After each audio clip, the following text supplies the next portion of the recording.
नमस्कार साथियों। बात करें यदि उत्तम ग्रह योग की, हम जानते हैं कि भवन सभी का ये रहता है कि हम जहाँ आए वहाँ सुख शांति मिले, और निश्चित रूप से ज्योतिष में उसे सुख का भाव भी चौथे भाव को माना जाता है, जिसे भवन का भाव माना जाता है।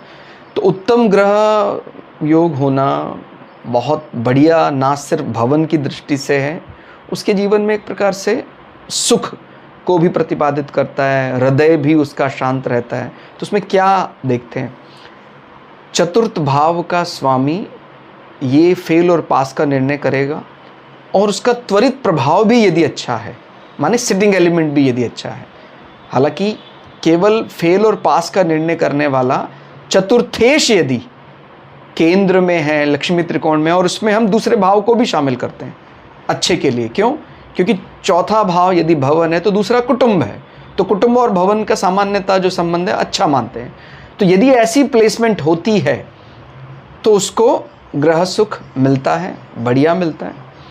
और मैंने जैसे बताया त्वरित प्रभाव भी अच्छा आ रहा है, यदि कि भाई चतुर्थेश के साथ साथ उसमें जो सिटिंग एलिमेंट, जो बैठे हुए ग्रह हैं, खासकर वो जो एक्सपर्ट हैं, चंद्रमा भवन सुख का एक्सपर्ट है, बृहस्पति भवन सुख देने वाला है, और लग्जरी के लिए शुक्र माना जाता है, वाहन के लिए शुक्र कारक में माना जाता है।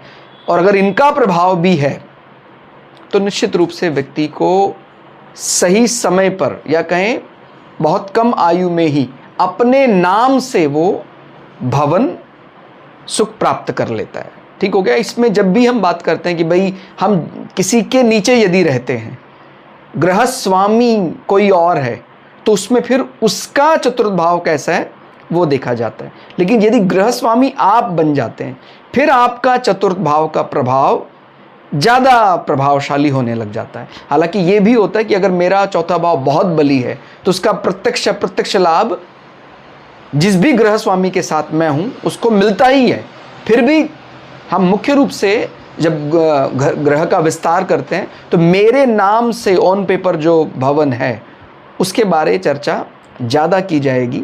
उसका ग्रह सुख उसी प्रकार से जानना चाहिए जब उसका वो समय आ गया है। ठीक हो गया। तो हम ग्रह सुख के लिए चौथे भाव को देखें, और चौथे भाव के और भी कई पर्यायवाची होते हैं। तो वो सामान्यतः ग्रह सुख की बात आती है तो जीवन में सुख, माता का सुख, मातृभूमि का सुख, इसको भी पॉजिटिव समझना चाहिए। धन्यवाद।